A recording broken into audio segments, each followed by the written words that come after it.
नमस्कार दोस्तों, आप देख रहे हैं सिनेमा हॉल और मैं अजय प्रमात्मस।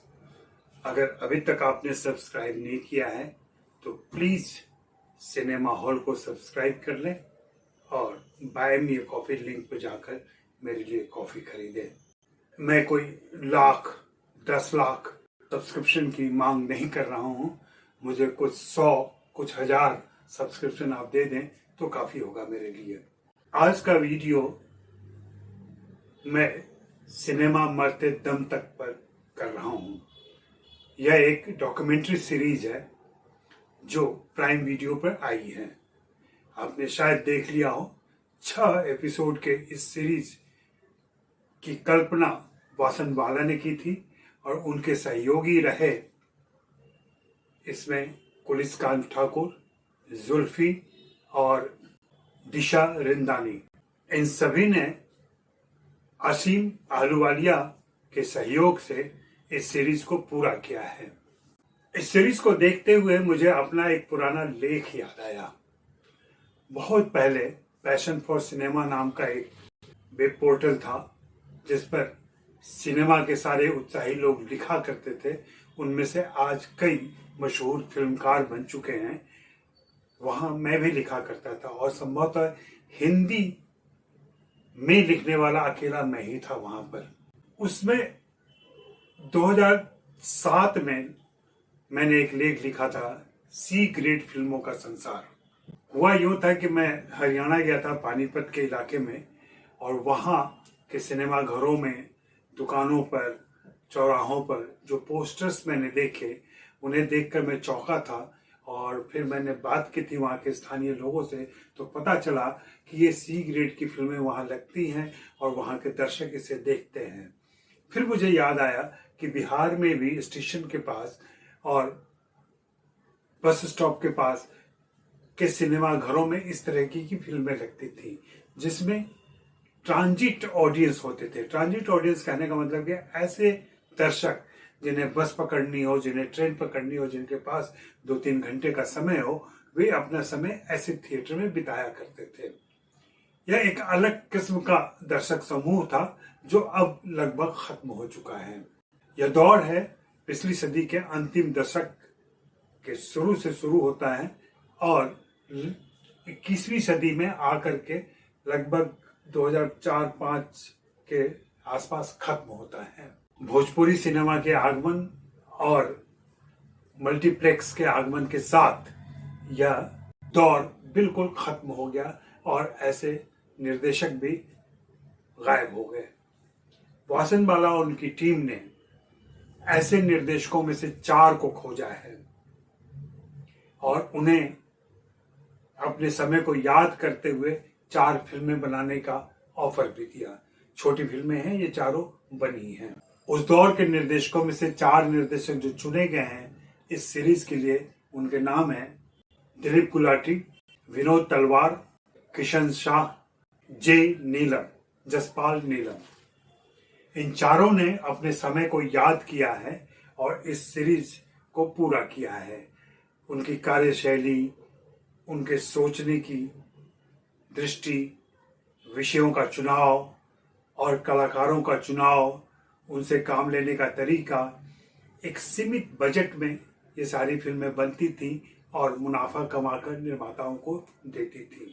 लंबा दौर चला लेकिन अपनी ही दुर्गुणों से यह फेज लगभग खत्म हो गया। अच्छी बात यह है कि हिंदी सिनेमा के अध्येताओं, इतिहासकारों और उन पर लिखने पढ़ने वालों से वंचित, नजरअंदाज किए गए इस दौर को वासनवाला ने अपनी इस सीरीज का विषय बनाया और पूरी गंभीरता के साथ उसकी तहकीकात की, खोजबीन की और उन 4 निर्देशकों के जरिए पूरी कहानी को हमारे सामने ला दिया। वे धन्यवाद के पात्र हैं और उन्होंने एक महती काम किया है। अगर कोई इस सीरीज के आधार पर उन सभी से मिलकर एक पुस्तक भी करे इस धारा पर, इस एक फेज पर, तो बहुत अच्छी बात होगी। इतिहास का एक ऐसा वंचित पक्ष हमारे सामने रहेगा जो हिंदी सिनेमा के लिए एक जरूरी अध्याय होगा।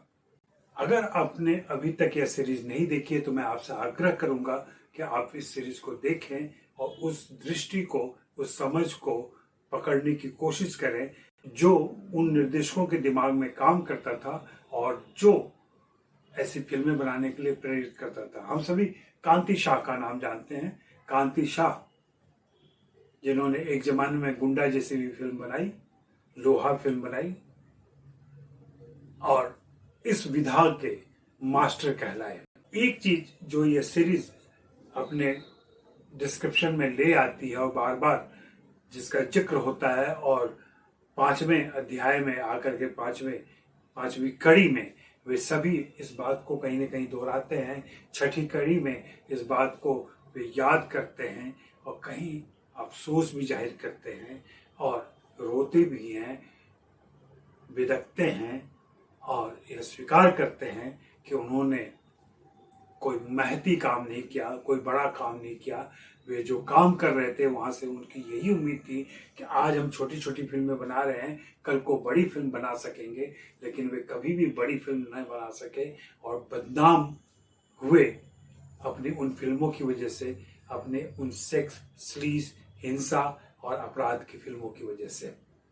माना जाता है कि अशिक्षित किस्म के दर्शक, अनपढ़ दर्शक ही इन फिल्मों को देखने जाते थे और उनकी रुचि ऐसे विषयों में रहती थी। हम सभी जानते हैं कि भारतीय समाज कितना कुंठित और विकृत समाज है, खास करके यौन मामलों को लेकर के, सेक्स के मामले को लेकर के, और वे इसी का फायदा उठाते थे। बाद में इसमें कुछ ऐसे आइटम जोड़ दिए जाते थे,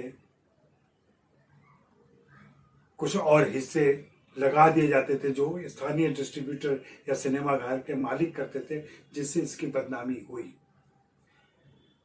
जे नीलम ने याद किया है कि पटना में कोई डीआई, बाद में इसमें कुछ ऐसे आइटम जोड़ दिए जाते थे, कुछ और हिस्से लगा दिए जाते थे जो स्थानीय डिस्ट्रीब्यूटर या सिनेमा घर के मालिक करते थे, जिससे इसकी बदनामी हुई।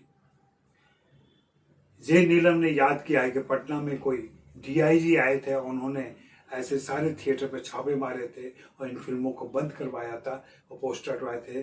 डीआईजी की उस कोशिश ने इस चलन को बिल्कुल रोक सा दिया और धीरे धीरे यह खत्म हो गया। मुझे लगता है कि यह सीरीज देखी जानी चाहिए और आप भी देखें। मुझे यह सीरीज अच्छी लगी है और इसलिए भी अच्छी लगी कि उन्होंने हिंदी सिनेमा के इतिहास के एक भुला दिए गए, एक वंचित, एक नजरअंदाज किए गए पहलू को सामने रखा है और अच्छे तरीके से रखा है। हाँ, कुछ और विषयों पर भी बात हो सकती थी, कुछ और पहलुओं को भी सामने लाया जा सकता था कि ये फिल्में क्यों चलती थी, क्यों पर कम विचार हुआ है, कैसे पे ज़्यादा विचार हुआ है और कहाँ पर विचार हुआ है। लेकिन उन कारणों को समझने और खोजने, उन ऐतिहासिक और सामाजिक कारणों को समझने की कम कोशिश की गई है। अगर उस दिशा में कोई अध्येता काम कर सके तो यह एक बहुत ही आवश्यक काम होगा। शुक्रिया, मेहरबानी, धन्यवाद। देखते रहें सिनेमा हॉल।